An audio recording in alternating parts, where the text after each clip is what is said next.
Movie की शुरुआत में हमें मम्मी की एक दुनिया को दिखाया जाता है जहाँ पर एक रेस चल रही होती है जिसमें थर्ड नाम का एक मम्मी सबसे आगे निकल रहा था। लेकिन तभी अचानक से उसके रथ का पहिया ढीला हो जाता है और साथ ही उसे पता चलता है कि उसी के साथ दो और मम्मी हैं जो उसे हराना चाहते हैं। लेकिन तभी थर्ड अपने रथ को पीछे करता है और इस कारण जो मम्मी उसे हराना चाहते थे वो आपस में भिड़ जाते हैं। लेकिन थर्ड भी आगे जाकर गिर जाता है क्योंकि उसका भी पहिया टूट चुका था। अब यहाँ से सीन कट होकर एक आर्कियोलॉजिस्ट पर शिफ्ट होती है जिसका नाम सिल्वेस्टर था। उसने इजिप्ट के अंदर से एक कोफिन ढूंढा था। बहुत सालों से उसकी नजर एक प्रिंसेस की कोफिन पर थी जिसका नाम नेफर था और जब वो उसकी कोफिन को खोलता है तो उसके अंदर से नेफर की मम्मी गायब थी, जिसे देखकर सिल्वेस्टर एकदम से हैरान हो जाता है और कहता है कि ये पॉसिबल कैसे हो सकता है। लेकिन तभी सिल्वेस्टर की नजर कोफिन के ऊपर लिखी कुछ वर्ड्स पर पड़ती है जो इजिप्शियन लैंग्वेज में लिखी हुई थी कि एक ऐसी ब्रिज है जो दो दुनिया को जोड़ती है, एक दुनिया जो इंसानों की है और दूसरी जो मम्मी की है, जहाँ पर हमें सारी मम्मीज जिंदा मिल सकती है। लेकिन सिल्वेस्टर को ये सब बातों पर यकीन नहीं होता। लेकिन तभी उसे एक बग दिखाई देता है जो कोफिन के अंदर जा रहा था। तभी सिल्वेस्टर उस बग को देखकर समझ जाता है कि ये अभी के टाइम का नहीं हो सकता है और इसी के साथ हमें पता चलता है कि वो बग अब मम्मी की दुनिया में पहुँच गया है। अब नेक्स्ट सीन में हमें मम्मी की दुनिया में थर्ड को दिखाया जाता है जो कि अपने फैंस को ऑटोग्राफ दे रहा था। अब उसके फैंस उससे पूछते हैं कि आपने रिटायरमेंट क्यों ले ली, तो थर्ड बताता है कि बाकी के लोगों को भी मौका मिलना चाहिए। जिसके बाद एक लेडी मम्मी थर्ड के पास आकर उससे कहती है कि क्या आप मुझसे शादी करोगे, जिसपे थर्ड उससे कहता है कि नहीं, मैं अकेले ही रहना चाहता हूँ। थर्ड का एक और भाई भी था जिसका नाम शिकिम था जो थर्ड से हमेशा कहा करता था कि तुम्हें रेसिंग में वापस चले जाना चाहिए। अगले दिन हम थर्ड को मार्केट में देखते हैं जहाँ उसकी टक्कर एक लड़की से होती है जिस वजह से वो लड़की थर्ड को बहुत बुरा भला कहती है और इन दोनों के बीच झगड़ा हो जाता है। अब हम व्यूअर्स को यहाँ पर पता चलता है कि ये लड़की कोई और नहीं बल्कि प्रिंसेस है और इसी का नाम नेफर है। जिसके बाद प्रिंसेस नेफर अपने पिरामिड में वापस आ जाती है जहाँ सभी मेड्स मिलकर उसे तैयार करती है। नेफर को सिंगिंग करना बहुत पसंद था लेकिन एक प्रिंसेस होते हुए नेफर को इसकी इजाजत नहीं थी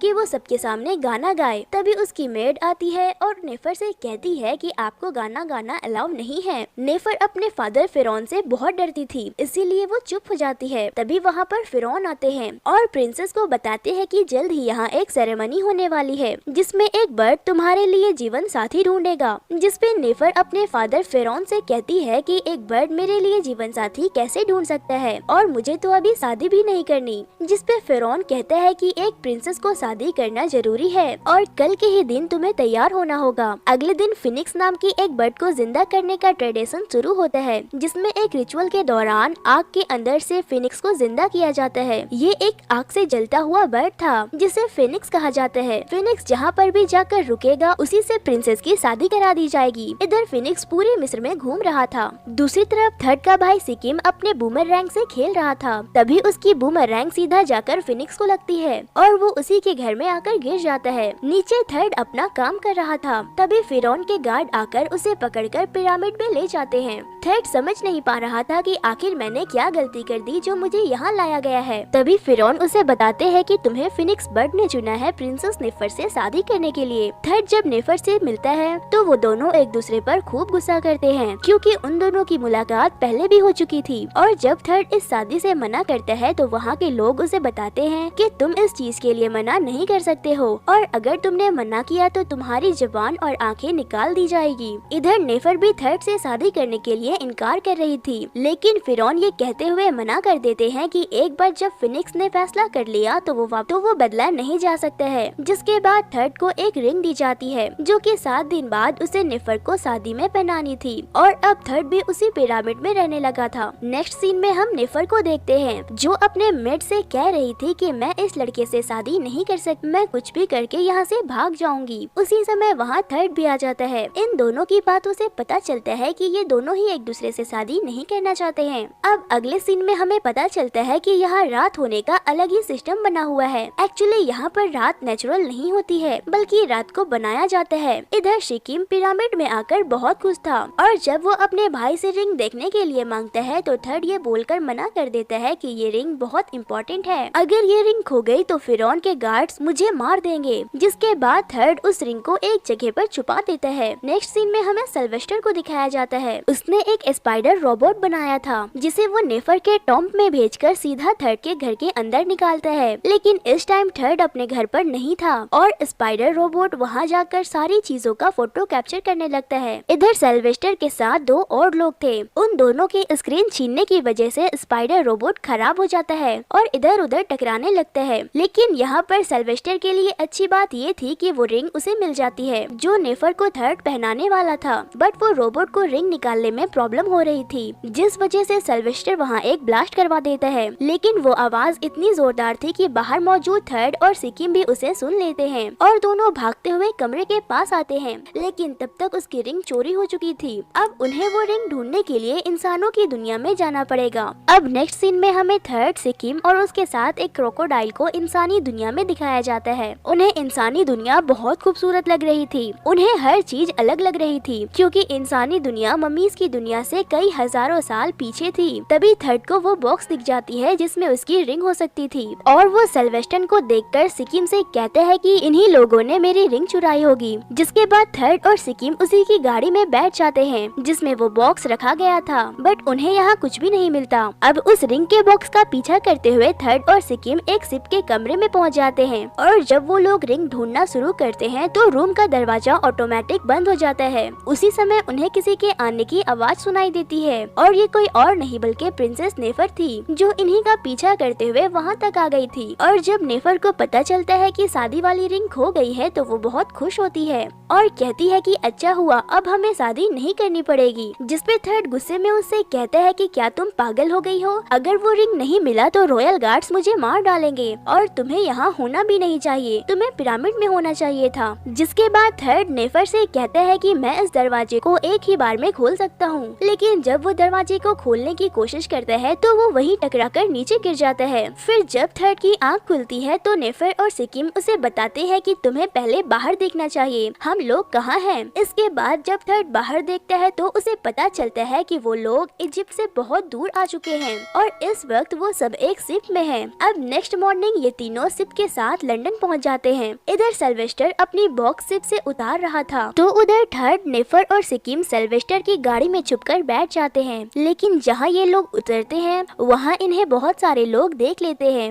लेकिन उन इंसानों को लगता है कि ये इंसान ही है जो कि मम्मीज की कॉस्ट्यूम पहने हुए है। वो सभी लोग उनकी फोटो क्लिक कर लेते हैं। लेकिन जब वो लोग अपने कैमरे में उनकी फोटो देखते हैं तो उन्हें रियल मम्मी दिखाई देती है, जिस कारण वो सारे लोग डरकर वहाँ से भाग जाते हैं। थर्ड उनके कैमरे को उठाकर नेफर से कहता है कि शायद ये वेपन्स है।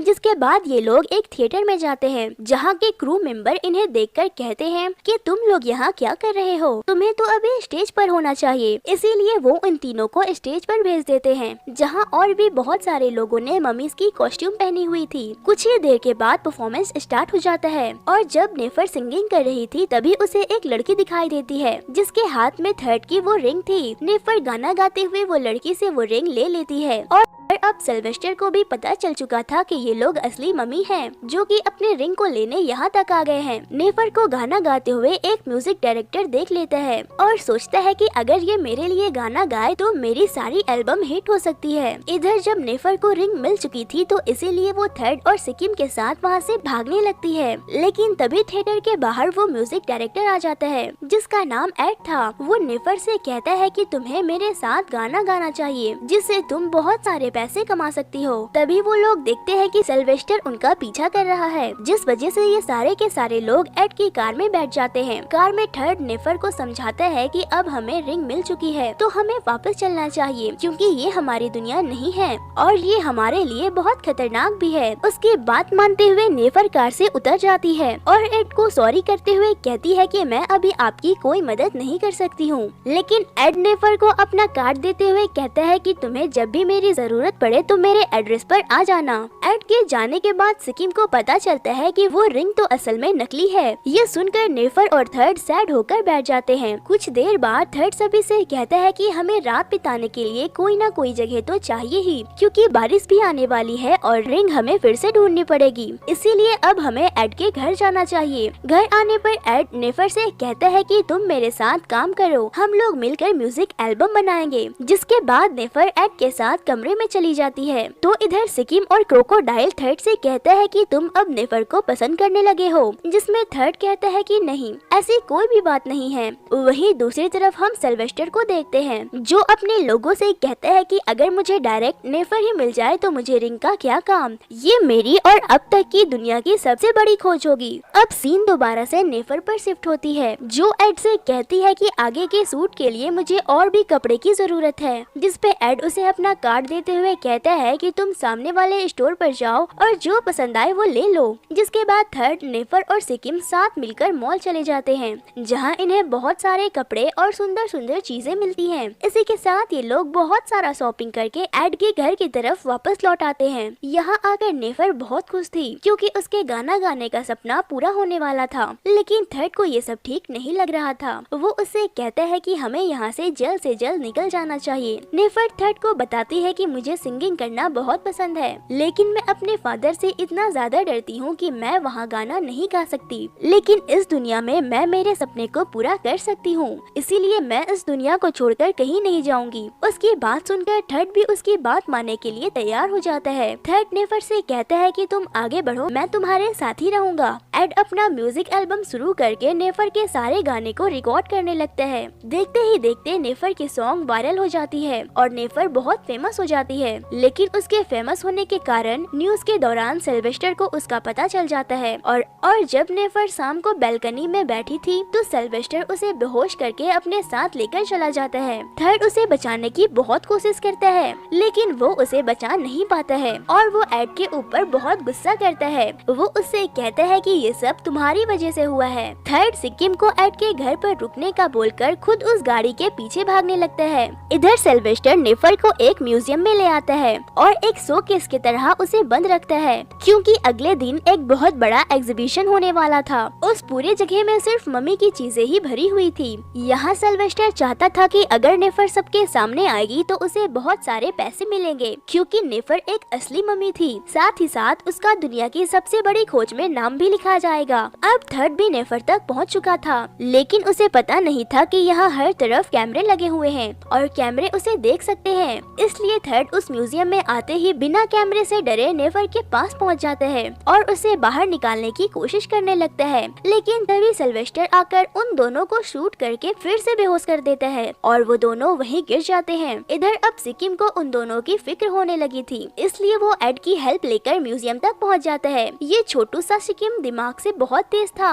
उसने आते ही सारे कैमरास पर ब्लैक स्प्रे मार दिए थे ताकि वो किसी को दिखाई ना दे। जैसे ही सिल्वेस्टर का ध्यान भटकता है, वैसे ही सिक्किम नेफर और थर्ड को लेकर वहाँ से भागने लगता है। वेस्टर जैसे ही उसे देखता है तो वो शूट करता है और वो शूट डायरेक्ट जाकर एड को लगती है और वो वहीं पर बेहोश हो जाता है। अब तक सिक्किम थर्ड और नेफर को लेकर भाग चुका था और ये सब अब एक बस पे आकर बैठ जाते हैं, जिसके बाद सिक्किम अपने क्रोकोडाइल की मदद से बस चलाने लगता है। सिल्वेस्टर भी ठीक उनके बस के ही पीछे था। इतने छोटे होने के बावजूद भी सिक्किम गाड़ी बहुत अच्छे से चला रहा था। तभी थर्ड को पता चलता है कि आगे जाकर एक ब्रिज है और वो लोग सीधा पानी में जाकर गिरने वाले हैं।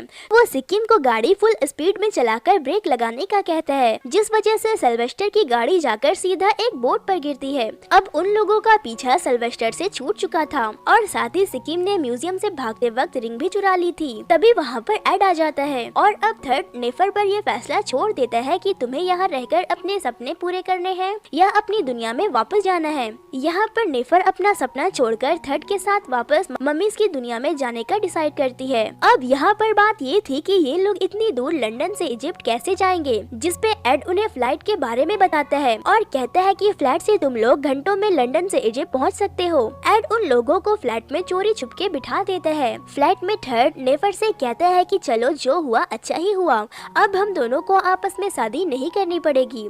बट यहाँ मन ही मन ये दोनों एक दूसरे को पसंद करने लगे थे। नेफर इस जर्नी पर आकर बहुत खुश थी और थर्ड भी नेफर को थैंक्स कहते हैं क्योंकि उसने उसका साथ नहीं छोड़ा। कुछ देर के बाद ये लोग इजिप्ट पहुंच जाते हैं और कोफिन के छुपे हुए रास्ते से ये लोग मम्मी की दुनिया में वापस आ जाते हैं। नेक्स्ट सीन में हम सिल्वेस्टर को देखते हैं जो कि उसी फ्लाइट में था, क्योंकि उसे पता था कि वो लोग भागकर इजिप्ट ही जाएंगे। दूसरी तरफ थर्ड और नेफर एक दूसरे को गुड बाय कहते हैं और वेट करते हैं कि शायद दोनों में से कोई कन्विंस करेगा, लेकिन दोनों ही एक दूसरे से कुछ नहीं कहते और अलग हो जाते हैं। नेफर जब घर वापस आती है तो फिरौन उसे गले से लगा लेता है और कहता है कि मुझे तुम्हारी बहुत फिक्र हो रही थी। इधर थर्ड उस रिंग को देख रहा था और सोच रहा था कि शादी वाले दिन मैं इस रिंग को वापस लौटा दूंगा और उस रिंग का लॉकेट बनाकर अपने गले में लटका लेता है। लेकिन वहीं दूसरी तरफ सिल्वेस्टर अभी तक नहीं सुधरा था। वो जैसे तैसे करके बड़ी बड़ी जेसीबी लेकर फिरौन के पिरामिड तक पहुंच जाता है और हर चीज को तोड़ते हुए सारे गार्ड्स को मौत के घाट उतारते हुए फिरौन को किडनैप कर लेता है और कहता है कि मुझे रिंग और नेफर का क्या काम जब मेरे पास फिरौन होगा। नेफर अपने फादर फिरौन को बचाने के लिए आती है, लेकिन तब तक सिल्वेस्टर वहाँ से जा चुका था। इधर सिकिम ये सारी बात थर्ड को बताता है। उधर सिल्वेस्टर ममीज की शहरों में से होकर जा रहा था, तभी नेफर अपने फादर को बचाने आ जाती है और वो सिल्वेस्टर से अकेले ही भिड़ जाती है। तभी उसकी मदद करने के लिए थर्ड भी आ जाता है। अब थर्ड और नेफर मिलकर सिल्वेस्टर से लड़ने लगते हैं। वो बार बार सिल्वेस्टर को धक्का देते जा रहे थे, बट थर्ड के साथ वही होता है जो पहले हुआ था। उसके रथ का पहिया फिर से ढीला हो जाता है, लेकिन इस बार थर्ड अपने रथ के रॉड को सिल्वेस्टर की जेसीबी पर रख देता है, जिस कारण वो भी फुल स्पीड से सिल्वेस्टर के साथ आगे जाने लगता है। इन दोनों के बीच बहुत तगड़ी फाइट होती है, बट आगे जाके पता चलता है कि आगे बहुत बड़ी खाई है, इसलिए थर्ड नेफर को बहुत दूर फेंक देता है और खुद सिल्वेस्टर के साथ उस खाई में गिर जाता है, जिसे देखने के बाद नेफर बहुत रोने लगती है। तभी हम देखते हैं कि थर्ड ऊपर आ रहा है। एक्चुअली जिस रिंग को थर्ड ने लॉकेट बनाकर पहना था, उसी की वजह से उसकी जान बच गई। थर्ड के ऊपर आते ही नेफर उसे गले लगा लेती है। तभी वहाँ पर फिरौन भी आ जाता है और थर्ड का शुक्रिया अदा करते हुए कहता है कि तुमने मेरी और मेरी बेटी की जान बचा ली। जिसके बाद नेफर कन्विंस करती है कि मैं थर्ड से बहुत प्यार करती हूँ और इन दोनों की शादी हो जाती है और शादी वाले दिन नेफर सिंगिंग भी करती है और इसी के साथ ये मूवी यहीं पर एंड हो जाती है। तो दोस्तों, अगर आपको ये मूवी अच्छी लगी तो वीडियो को लाइक करके हमारे चैनल को जरूर से सब्सक्राइब कर दें। फिर मिलती हूँ किसी और मूवी की एक्सप्लेनेशन।